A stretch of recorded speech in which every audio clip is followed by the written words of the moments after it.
Heading into deadline day, I made a video about how badly Arsenal needed a winger. And boy, did we badly need a winger. I was so upset that there was no real rumors about Arsenal approaching a winger. And it looked like this would be the team we'd run with outside of the goalkeeping situation that was still unfolding, because Ramsdale had just left for Southampton and we hadn't quite gotten a backup yet because the Juan Garcia situation was looking a bit dicey because we might have had to pay £25 million for him. Thankfully, Arsenal made the right decision to rather get Neto on a loan. But after the Neto loan, I was pretty convinced that this might be the end for Arsenal in terms of transfer business done this summer. But boy, was I wrong. Raheem Sterling joined Arsenal in the last hours of the window on a loan deal, no obligation to buy, no option to buy, on a straight loan deal from Chelsea.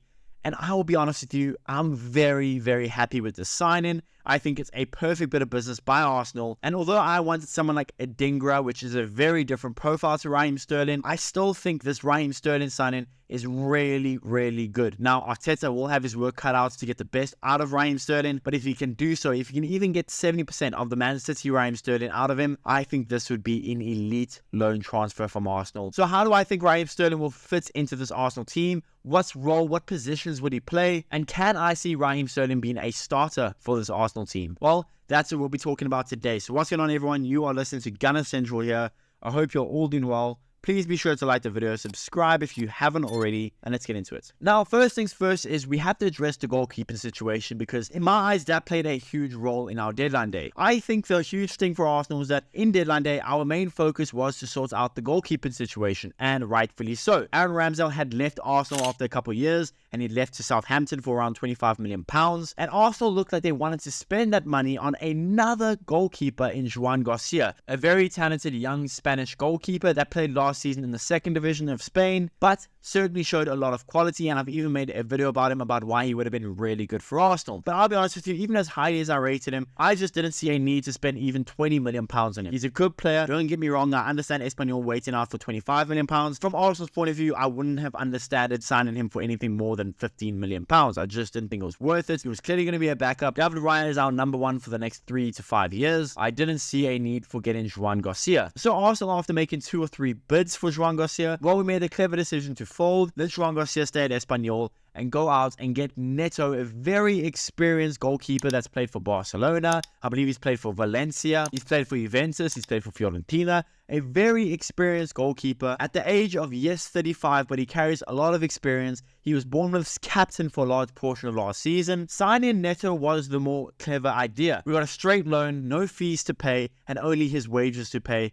and that is our backup sorted. So then that allowed us to go in the last bit of deadline day with some money. And I was thinking, if we're going to do anything, well, we could actually spend some money now that we're not going to be buying Juan Garcia. Now, the Sterling-Chelsea situation is very, very weird, because what happened was Sterling started off the season, at least before the Premier League season, in the friendlies. He looked like he would be part of the Chelsea squad. I think Enzo Maresca liked him a little bit. There's experience that Sterling has in this very young, weirdly constructed Chelsea team. I thought Sterling staying at Chelsea was a given until eventually number 7 got taken away from Raheem Sterling, given to Pedro Neto, and Chelsea made it very clear that, yeah, Sterling is not playing for us. He's not part of our plans. Someone come take him from us. Sterling then had this whole thing where he went on social media, and it was just a whole mess. Sterling and Chelsea did not like each other, and that relationship just kind of had to end. So in comes Arsenal in the last couple hours of the transfer window, and boy oh boy do I think we got an elite deal. To get Raheem Sterling, not only do we have to pay only 50% of his wages, but there is no fees involved, and we are getting Raheem Sterling on a straight loan deal. Sterling even reportedly rejected a £650,000 a week offer from Saudi Arabia to just join Arsenal on a loan deal because he wanted to work under Arteta so desperately. And I honestly love the signing of Raheem Sterling on a loan deal. Raheem Sterling has tons of Premier League experience. He's had 41 goals and assists for Liverpool, 204 goals and assists for Man City, 31 goals and assists for Chelsea, 47 goals and assists for England. He's still 29 years old. He's a 4-time Premier League winner, 5-time Carabao Cup winner, 1-time FA Cup winner, 2-time Community Shield winner, 1-time English Footballer of the Year winner. At the age of 29 years old, he's not dirt old, and he still has tons of experience, tons of know-how. In a team that wants to go on and win the Premier League, having the likes of Raheem Sterling, the experience of Raheem Sterling, could prove to be invaluable, especially in a team like ours that is still fairly young. And although Raheem Sterling at Chelsea has been far from the Man City Raheem Sterling, he has still put up some pretty good numbers, ranking in the 87th percentile in progressive carries, proving that he is still a really high-level dribbler of the ball, ranking in the 93rd 83rd percentile in touches in the penalty area, ranking in the 82nd percentile in progressive passes received, proving yet again that his movement is still very good, ranking in the 82nd percentile in interceptions, proving that he does still work fairly hard defensively, ranking in the 67th percentile in assists, coming off of a season with Chelsea where he got 8 goals and 4 assists, far cry from when he got 18 goals and 11 assists in 2017-2018, but 8 goals and 4 assists in a Chelsea team where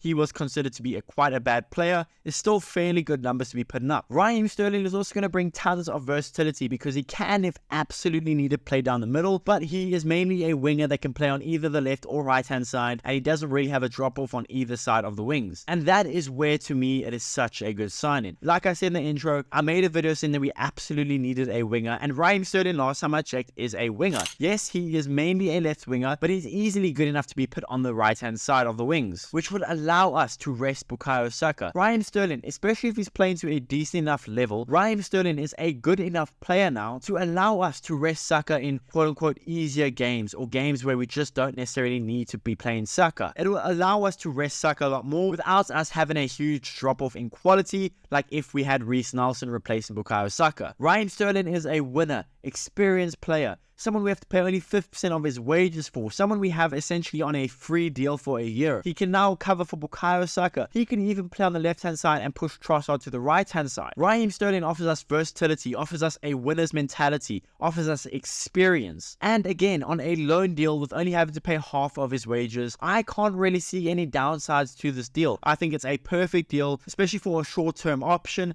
And let's say he has a decent enough season, well then this time next year we could go to Chelsea and maybe get him on a permanent, or we could then this time next year have hopefully signed a future-proof winger like an Adingra. But for right now, as a short-term option, I can't really see many better options right now than Raheem Sterling for Arsenal.